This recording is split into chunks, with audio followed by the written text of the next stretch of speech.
I'd like to, first of all, be brief so that we can get on to the discussions.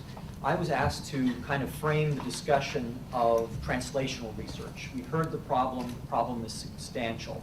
It affects people in an array of ways that we don't even, I think, yet have the opportunity to measure. And clearly, we also recognize the challenge in developing therapies which are both safe, effective, and economically viable. And so I'm going to take you on the Wayback Machine here and going all the way back to defining where innovation actually comes from that could be conceivably translated in a rational time frame into the clinic. And as I was involved in a number of discussions in the group here, I basically identified a number of these avenues, in essence, that both have been evidenced in both diabetes and obesity. And I'll just run through a few to give you a framework of what we at NGM and what I had done previously in other companies, and I think many other companies are focused upon. But serendipity is something not to be discredited. Serendipity is something that often is where we have our biggest discoveries. And I think in the obesity arena particularly, most of the drugs that were on this hit parade of failures were in fact drugs that were looked at for other indications and noted to have weight change, which is an obvious thing to measure in a clinical trial, as an evidenced side effect, which then became a primary effect. Unfortunately, when you find something that's a side effect, it's probably not designed for the effect that you're looking for. In effect, you're likely going to see a side effect profile. We've heard Martin very nicely identify some of the uncertainties that have been created by safety concerns, which by definition the regulatory agencies must evaluate. The question is, we need a rational benefit risk. And serendipity is one where if you don't design it, you might not have the adequate benefit to address the potential risk. Now, genomic studies are very important. Genomic studies, particularly in monogenic diseases, are remarkable. They can be transformational in and of themselves. And one of those that we'll hear about, a fantastic story, is that of leptin, which was a hormone that basically seems to have a very primary role in the modulation of feeding, neuroendocrine function, inflammatory function, and so forth. In essence, something that offers an opportunity to get into obesity and diabetes scientifically. Genomics can also be used as a means to evaluate changes in genes and thusly identify potential targets. And I'll get to that in some of the work that I'm involved with now. I want to point out that we use animals a lot to study, and that the models that we have right now are collectively very good, but individually sometimes very problematic, and they can lead to enthusiastic pursuits, which then lead to disappointment. The transformational discoveries combined with the seminal observations, these two, I think, come really with the bariatric surgery. I think this is something that has really revolutionized our understanding of the gut as an endocrine organ and as an opportunity to find potential targets. So I kind of put these out there. There are, and apply them to diabetes and obesity, but I think this is basically evidenced throughout the biomedical space.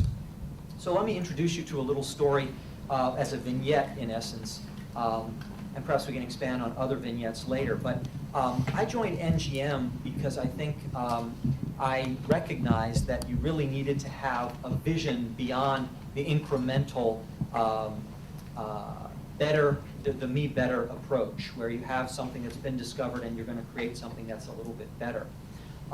And with this recognition of all of the benefits that Francesco had identified, NGM basically sought to derive the mechanism by which this surgical procedure worked, both from the standpoint of a neurologic mechanism, a molecular mechanism, a secreted factor mechanism, a hormonal mechanism. And the reason that this is relevant is because this surgical procedure does, as you heard, result in a fairly immediate weight loss independent effect, improving diabetes and metabolic disease. And I want to point out this is a discussion of obesity and diabetes, but I think clearly we are focusing on what matters to people and what matters to payers, and that is diabetes. And if you had an application of an agent which improved obesity and diabetes now, that would be wonderful. Now, I think that this this platform that we've derived is based on animal models, which have intrinsically some issues. But we've derived a bypass procedure in animals, and we've evaluated the intrinsic changes that occur on all of these fronts. And in essence, what we're looking to try and do is use as many of these approaches towards innovation, discovery, simultaneously, not individually, to try and derive a high probability of success molecule pathway that, in fact, with a rational set of studies, can derive a proof of principle. And this GI program, as we are deriving it, is based on the gastric bypass effect. We are focused in diabetes, but we're looking very aggressively at obesity and other diseases of obesity. We are looking at, as I mentioned, multiple discovery approaches, looking at proteomics, biochemical purification of changes in the tissues, as well as genomics.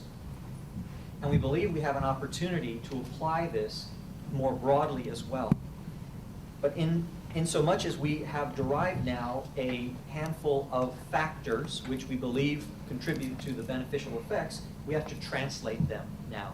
And as we've heard, this translational process is a challenge, and it requires not an inconsequential amount of investment. And I want to end with this slide, and I was just reflecting on the plane out, what are the challenges and the opportunities that are faced now? We've heard the challenges, they're enormous. I would say I'm going to start with the challenges, and some of them will overlap. Some challenges can be opportunities. So I think the first and foremost challenge for us right now is certainty with respect to a path forward. And I think, as Martin very, very nicely pointed out, recently there have been some changes. There have been some changes in response to data. And I think these changes have put us in a state of flux. But I think that the guidances that the agency have put together are, in essence, attempting to reduce that flux. But we're by no means in a state of stability yet.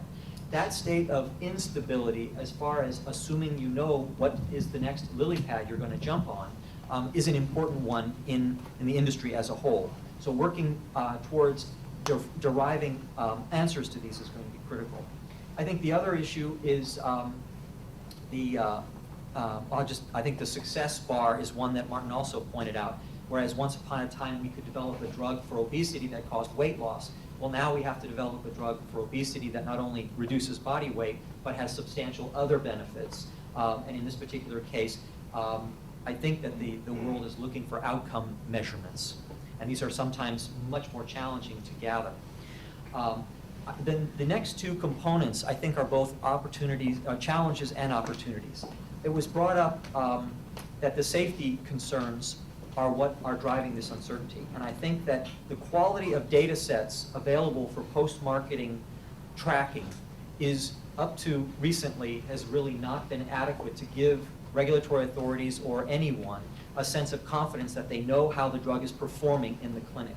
And I think that both represents a challenge, but it's an opportunity, because I think if we can look towards our information technology era to help us to track these things more effectively, we may be able to have the ability to approve an agent, a novel, innovative agent that has not yet ruled out a rare phenomenon that would require 10 or 20, or if you're in the osteoporosis world, 150,000 patients to rule out a rare event. And then I think one thing that has not come up, and Jeff may touch upon this, is the issue of combination therapy. This is a chronic disease. Both obesity and diabetes are chronic diseases with polygenic inputs, and they are not likely going to be treated by one agent. And therefore, we need tools in the toolbox. And I also see patients, and I can tell you, it's just absolutely devastating to sit in front of somebody, obese, diabetic, and have no tools in the toolbox to address that patient's needs. So not every molecule that comes forward needs to be the single cure, but we need to have a rational approach towards developing combination therapies as well. That's a challenge in the regulatory environment, but it offers also an opportunity. Obviously, the time horizon in development from where I stand is pretty distant, and that's something that we need the type of commitments for investment and for persistence. The opportunities, I think that, as Francesco pointed out, obesity is inevitably a real problem that is becoming perhaps a little bit more of a recognized disorder or disease as opposed to just a behavioral problem. But I think as we get more towards a disease and we are able to articulate more clearly what the benefits of treating obesity are, they can then offset the potential for safety concerns somewhat.